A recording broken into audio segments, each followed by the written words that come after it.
Let's picture this. You're a kid in the year of 2007, walking back home from school after a long day of chatting with friends and enjoying having little to no responsibilities or worries. Upon getting home, you ask your mom if you could play on her computer, something you rarely do. The computer sits dormant on your desk in your living room, typically collecting dust and seeing little activity. Upon booting it up, you spend the next while scrolling around on the web, before you come across an ad for a strange game titled Roblox. It's been growing in popularity, and you can even recall some classmates mentioning it.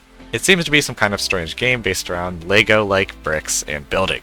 Many kids around this time period took a special interest in Roblox, the social aspect and fun creative ways to contribute to a growing community. Many of the popular games included fighting and a level of competitiveness, but don't worry, for even if your loyal Robloxian avatar were to be struck down in the heat of battle, they'd always return to a fresh new form. Good as new. Respawning is a very crucial mechanic when it comes to pretty much every video game ever that involves in-game threats, which is a lot in case you couldn't tell. If you were to die in a round and not return, well, that would be bullshit, since I just want to play the game. There's always a place to return to, a home screen or lobby or a sanctuary of peace to gather your thoughts after dying, even if it's quite brief. And Roblox is definitely not an exception to this required game mechanic. Standing in the empty, dead silent expanse of a blank slate base plate, your avatar is only accompanied by the slightly elevated pad of a separate material, and the unmistakable pattern of a symbol below. The spawn point! The word spawn in the context of games typically stands for creation, the manifestation of something into the world. Mobs spawn in Minecraft, and your avatar spawns here. I think I'm getting off track. Wait a minute, two-time rework is out? Look, it's real! It's real! I was just fucking around before! All my two-time mains across the world will finally not be hated and flamed in chat. Or maybe they'll still be, I don't know. As of posting this video, yes, the two-time rework should be out. My voice has healed fully, so let's talk about some Forsaken lore. Because there is a lot! At least 2 Shidletsky-sized piles of it. That's pretty big. Have you ever noticed how it's the survivalists that get the tragic backstories and intricate lore? Especially lore that heavily intertwines with a confirmed killer? Just something to think about. Except two-time isn't really a survivalist anymore, so maybe that rule doesn't really count. Today, I'll be attempting to explain the majority of Forsaken's lore revolving around Spawn, a mysterious entity that is heavily worshipped in Forsaken's universe. Of course, this mainly includes two-time, since they are clearly a fan favorite, despite spending the last 5 months in the game doing nothing. I'll also be going over some theories that I either came up with or ones that I've seen floating around. Please keep in mind that like 99% of this stuff is just speculation. The game is still in alpha, so the lore is still a work in progress. A lot of this is not confirmed. Appreciate it. Okay, let's start with two-time survivor description, which reads, a fragile cultist that holds a terrible secret, bearing nothing other than a sleek dagger and a manic smile. They're able to earn a second life through risk and sacrifice. Sacrifice? That's strange. I don't recall any of that being in the game, but whatever. Obviously, this refers to two-times passive, which allows you to survive a lethal attack and continue on with like 40 health or something. Two-times rework, however, changed how this worked and added a lot more, now requiring you to deal damage with their dagger in order to fill up a bar and earn this second life. Let's go back to that first phrase, a fragile cultist. Two-time is part of a cult. Big surprise. Of course, this being the Spawn cult.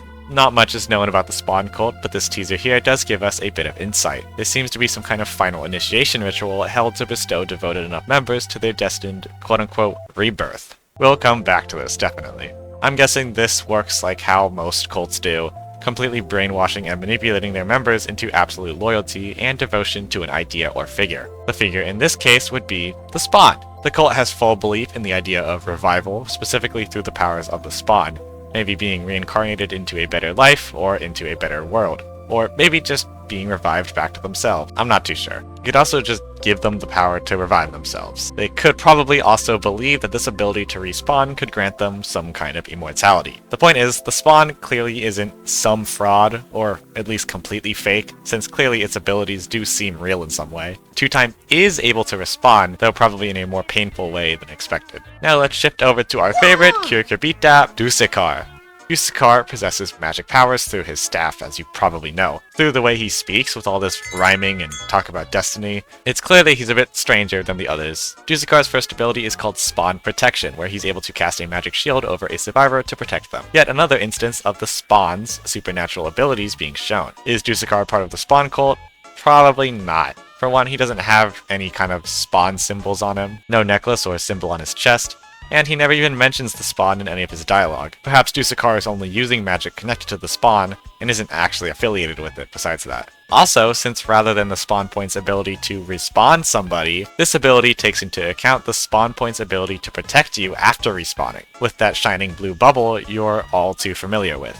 It's also possible that the spawn code only relates to the spawn's reviving aspect, and the protection part is something entirely different. Either just generally powerful magic that Dusakar can wield, or the spawn really did hook him up with it, since I wouldn't be too surprised if Dusakar has been around that point. Another thing interesting is that Dusakar is not able to protect TwoTime with his ability. I'm not too sure what that's supposed to mean.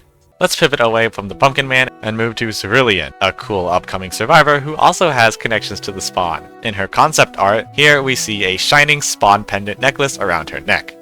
And that's it. Also being the same pendant worn by TwoTime's milestone skin, I guess. I doubt she's in the spawn cult as well, and probably just has a sort of more minor belief in spawn. Azure is an upcoming killer in Forsaken who I briefly mentioned in one of my older videos.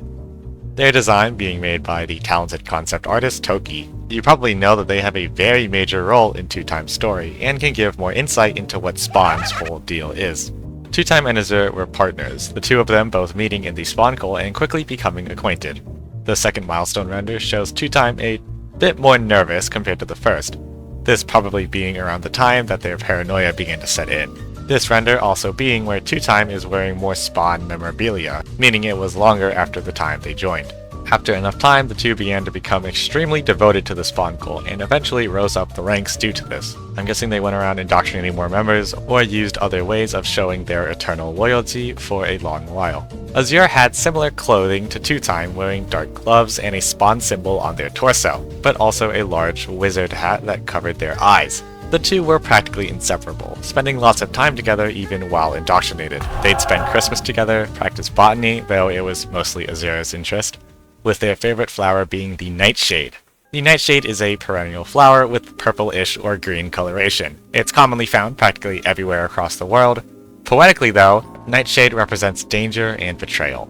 It's a seemingly innocent flower with a long and violent history, once believed to be property of the devil itself. And for good reason. It's highly poisonous, nearly every part of the plant being possibly fatal to ingest, even being harmful to handle or physically touch. If you couldn't tell already, this relationship does not have a happy ending.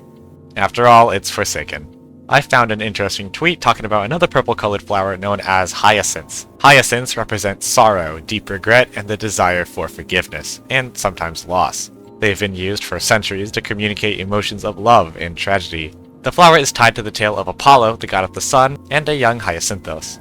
The two were very close companions, but their relationship was ended in brutal tragedy when a discus thrown by Apollo was blown off course by the jealous wind god Zephyrus, striking down and killing Hyacinthus.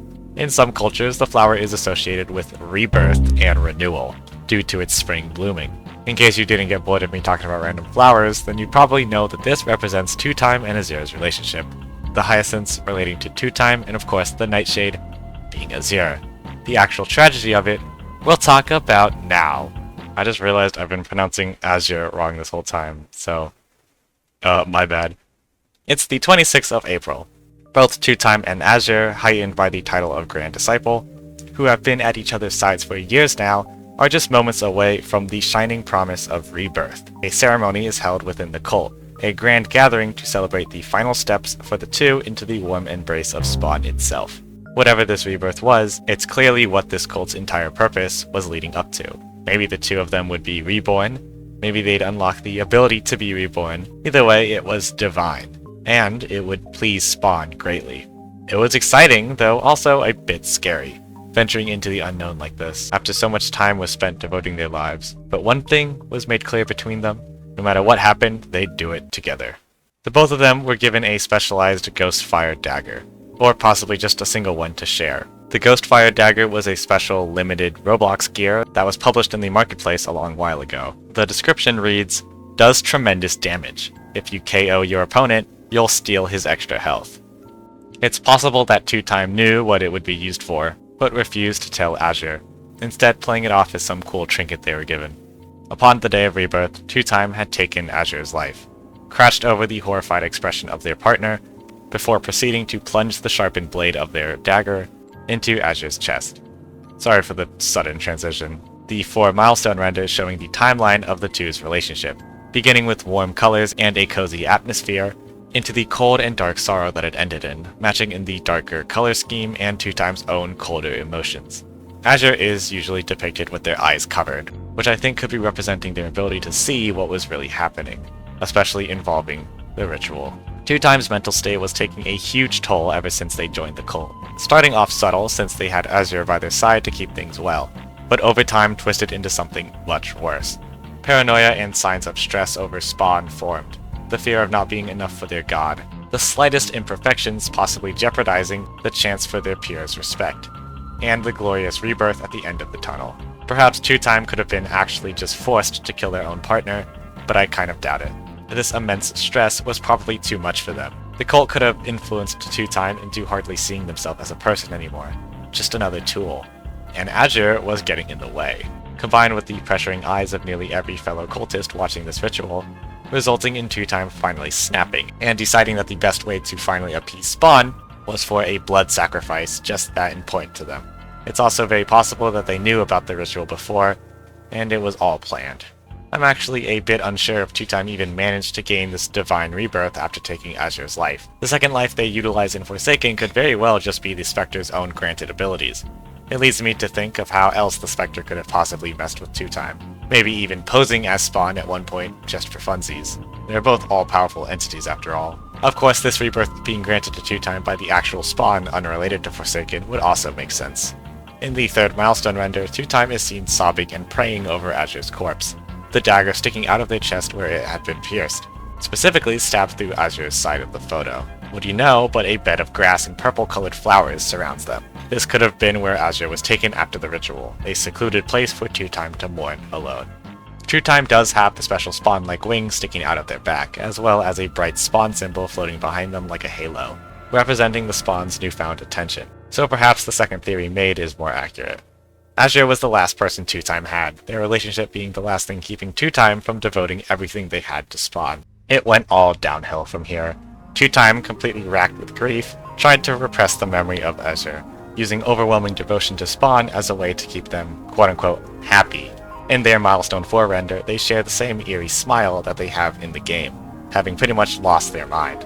They've probably convinced themselves by now that it was for the best, that the Spawn would make everything better. They even wear Azure's own hat, taken off of their partner's corpse. The best friends photo that includes them now has both faces scribbled out, with the words "Glory to the Spawn" written crudely. This further served as a way for TwoTime to cope with Azure's death, convincing themselves that the immense tragedy of it made the sacrifice all the more better for Spawn. Push away the past and focus on how hard they've worked. For Spawn. I'm not too sure how they actually ended up in Forsaken, since death seems to be one of the few options. But one way could possibly be related to the Nightshade skin, a special in-game skin unlocked by reaching level 100. The render depicts TwoTime laying in a field of nightshade flowers, similar to their Milestone 3. Except now there's no Azure, only TwoTime, covered and corrupted by the same plant. Remember that nightshade is highly poisonous. You can probably piece together what I'm trying to get at. It's also possible that this skin just represents how Azure died, with the Ghostfire dagger being stabbed into the photo in the exact places that the skin is corrupted. Now how did Azure end up, like this? Well, after being killed, they were also taken down into the Spectre's control. The Spectre's reasoning for what it does is still unknown, but if it is for some kind of amusement, then I'm guessing it doesn't get much better than forcing 2 past partners with a tragic story to participate in a deadly game like this, especially with Azure now in a more twisted and uncontrollable form. The Spectre turned Azure into a killer, blocking out any feelings of forgiveness or love they could possibly still feel, and instead replacing it with hatred and vengeance, zipping their mouth shut to stop even the slightest possibility of familiar communication with their own old partner, their name also being censored in a lot of descriptive text.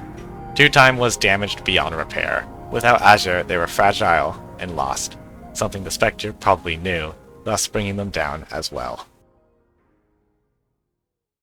Well, there's my short little Spawn talk. What will Azure and TwoTime's interactions be? Will their last man standing theme? Or when will Azure even release? There's a lot of questions I'm really interested in learning. And I do hope this video maybe made you interested as well. A lot of research I did was just kind of scrolling on Twitter and finding the most gut-wrenching, tear-jerking facts and details that people pointed out from the game, so just know that I didn't find out all of this on my own. But thank you so much for watching. Noli seems to be heading for next month, I guess, so have a good one.